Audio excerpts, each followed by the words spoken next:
అయ్యప్ప ఆలయంలో కమ్యూనిస్ట్ సర్కార్ నీచత్వం. సుప్రీంకోర్టు తీర్పును అడ్డం పెట్టుకుని 2018లో శబరిమలై ఆలయంలోకి కేరళ సిపిఎం ప్రభుత్వం కొందరు స్త్రీలను ప్రవేశపెట్టిన సంగతి తెలిసిందే. ఇక్కడ సుప్రీంకోర్టు తీర్పును గౌరవించడం, అమలు చేయడం అనేది అసలు విషయమే కాదు. హిందువుల మనోభావాలను, ముఖ్యమంత్రి అయ్యప్ప భక్తులను మనస్తాపానికి గురి చేయడమే కమ్యూనిస్టుల అసలు లక్ష్యం.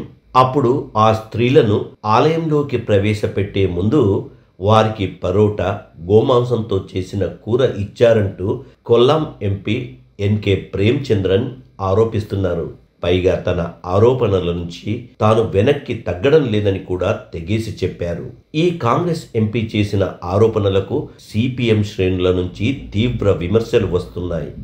అయినా తాను తన ఆరోపణలను ఉపసంహరించుకోవడం లేదనే ప్రేమచంద్రన్ చెప్పారు. కాంగ్రెస్ నాయకత్వంలోని యుడిఎఫ్ విశ్వాస రక్షణ కార్యక్రమంలో ఆయన ప్రసంగించారు. ఆ సందర్భంలోనే ఆ స్త్రీలను సిపిఎం ప్రభుత్వం ఏ విధంగా లోపలికి తీసుకెళ్లింది తెలియజేశారు. తనకు ఈ సమాచారం పోలీసుల నుంచే లభించిందని కూడా చెప్పారు. అయ్యప్ప ఆలయంలోకి అన్ని వయసుల మహిళలను అనుమతించరు.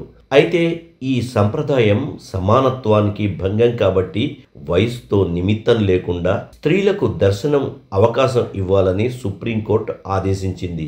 అందుకు మేం సిద్ధమంటూ ముఖ్యమంత్రి పినరై విజయన్ ఎక్కడలేని ఉత్సాహం చూపించారు.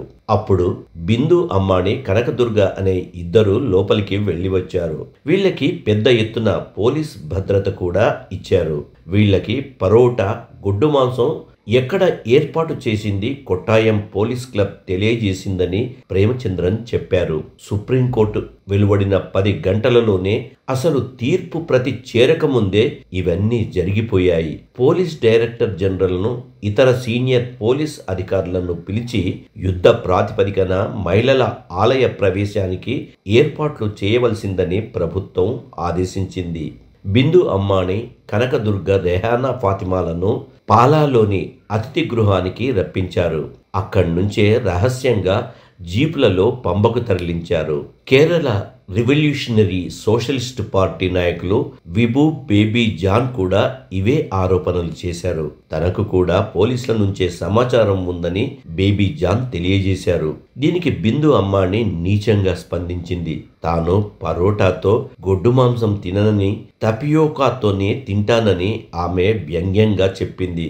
కమ్యూనిస్టుల నీచత్వానికి, హిందుత్వం పట్ల గుడ్డి వ్యతిరేకతకి ఇదొక కొత్త రుజువు.